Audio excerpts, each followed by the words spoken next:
Hey you guys, what's up? Today I'm going to show you how I created this beautiful look using fairly new e.l.f. products. So if you want to see how I completed the look and what I think of these products, then keep on watching.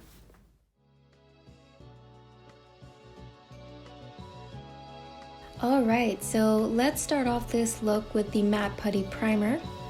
I'm really excited about this product because I have pretty oily skin, so any product that I can put before my foundation to expand the longevity of it is a product that I want and I need.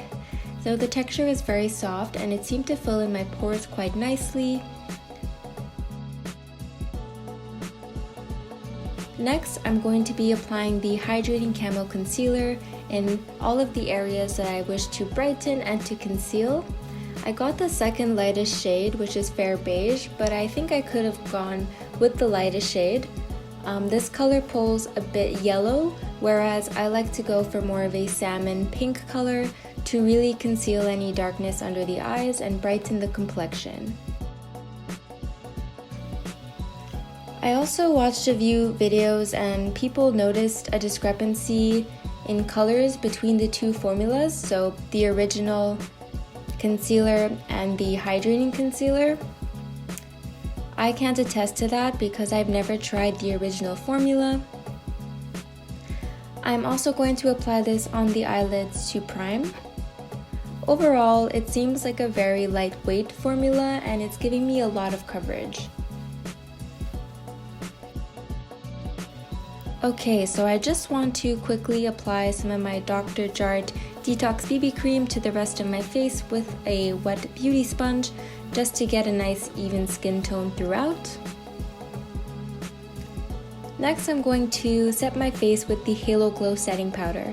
Now, I'm very excited for this product because I enjoy a luminous finish, and any powder that doesn't make my face look flat, I do prefer. This powder feels super finely milled, and it does give a very subtle glow to the face. There's no shimmer in the product or any sparkles. It's a very dialed down, soft glow.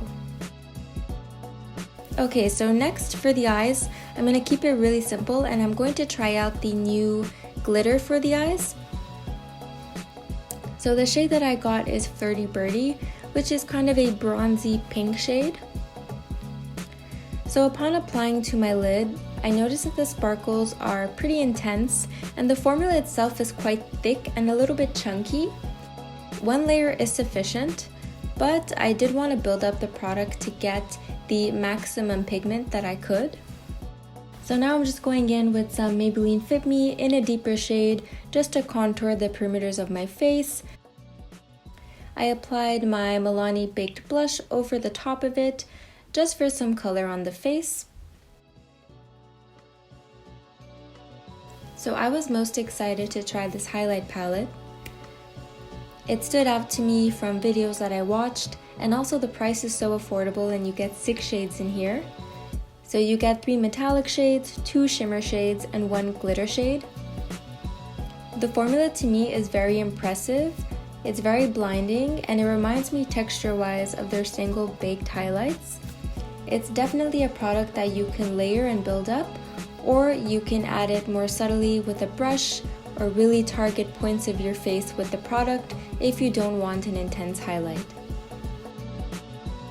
So I'm applying this to all the high points on my face, mainly my cheekbones, my nose, my cupid's bow, my brow bone, and my inner corner. This, in my opinion, really brought the look together.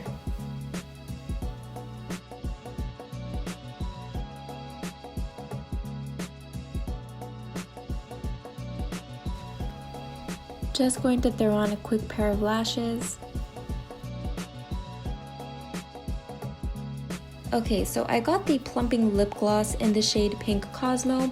There were a few others to choose from, but I'm not a big lippy girl and this shade called out to me the most. It's very neutral in tone. It's very high shine, but there's not that burning sensation that you would typically get with a plumping gloss. I'm just adding some freckles like I would normally do with the bronzer that I used. And lastly, I'm going in with the Mist and Set Spray The mister here is quite strong, which scared me a little bit, and I was scared it was going to ruin my makeup, but all in all, it went well, and I think it did set my makeup pretty well. We'll see afterwards.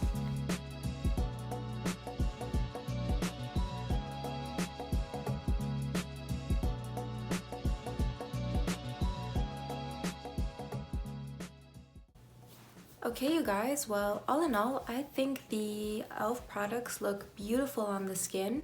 So here are my overall thoughts on everything that I got.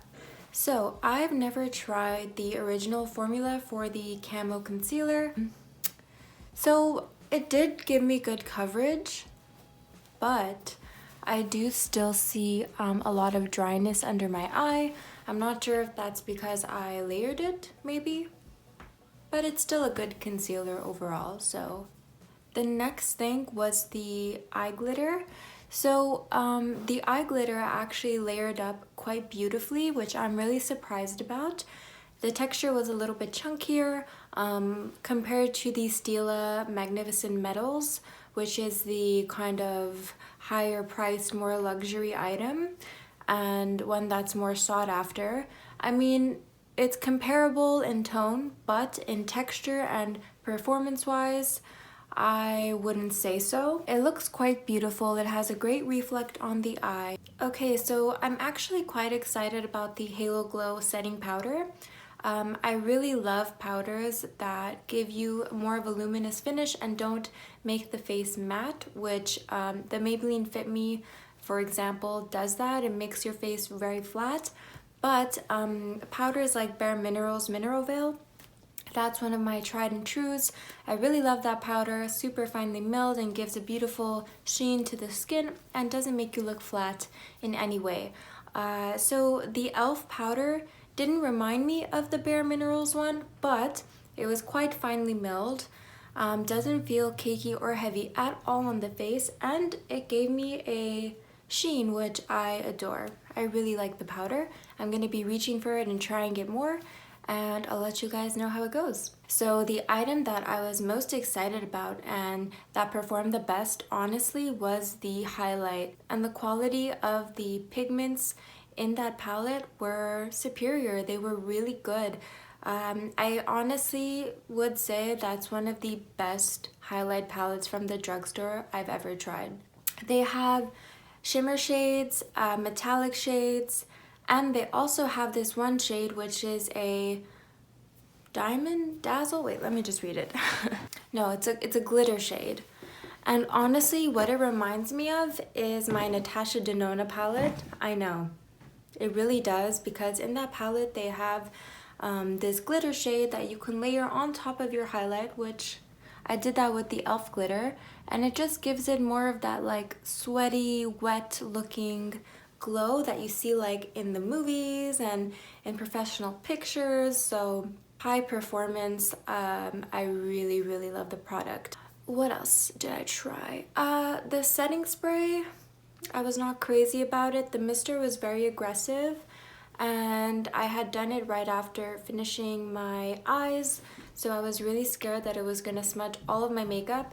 But I mean, it still did a good job at setting everything in place. I feel like my makeup's gonna last, but I will check in later and I will show you guys what it looks like and if it stands the test of time. What else?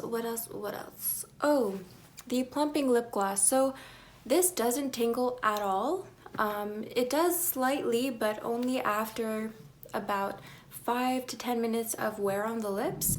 So it's very mild for those of you who are super sensitive to other plumping glosses that can literally burn your lips. And honestly, I'm not big on lip products. So something like this that can just give me a nice sheen on the lips and plump a little bit, I really enjoy, and I'm gonna be reaching for this again. Alright, you guys, and that's it. I really love how this look turned out. I'm gonna do a check-in later and let you guys know how it wore overall. Okay, you guys, so it's now about 9 p.m. and the makeup's been on for a good 6 hours, and this is how we're looking. So overall, everything looks really nice still towards the end of the night. So my final thoughts on the products. Overall, great bang for your buck. I have to say that the concealer worked very well. It gave me great coverage. I can't imagine how the other one is though, because I still am dealing with quite a bit of dryness in the under eye. Next time I apply it, I'm going to give it a fair shot and really hydrate my under eyes. I usually do, but I'll go in with something a bit extra hydrating just to see how it wears. Apart from that, I think the setting spray did a great job at setting all of the makeup. Also with the glitter on the eyes, it stayed on the eyes pretty much the whole day. I didn't notice any more fallout than I had initially, which is great. I would say that the gloss, once you apply it, lasts for a couple hours, which is still pretty good. I have to say I'm most impressed by the highlighter and by the powder. As you can see, the highlighter is still quite blinding, which I love, and the powder did a great job at setting my makeup. I don't feel like I look oily or flat at all. I didn't do any touch-ups on the face whatsoever. I did, however, add a bit more eyeliner to the look after I got off camera. I put different hair clips in my hair and I added a pretty chain, so that's all that's different about the look. Alright you guys, and that is it for the video. Please let me know what you think in the comments down below and be sure to leave me a like if you enjoyed this video. With that being said, thank you so much for tuning in and watching the video. I hope everyone is staying safe and I hope everyone is doing well, and I will see you at the next one. Bye!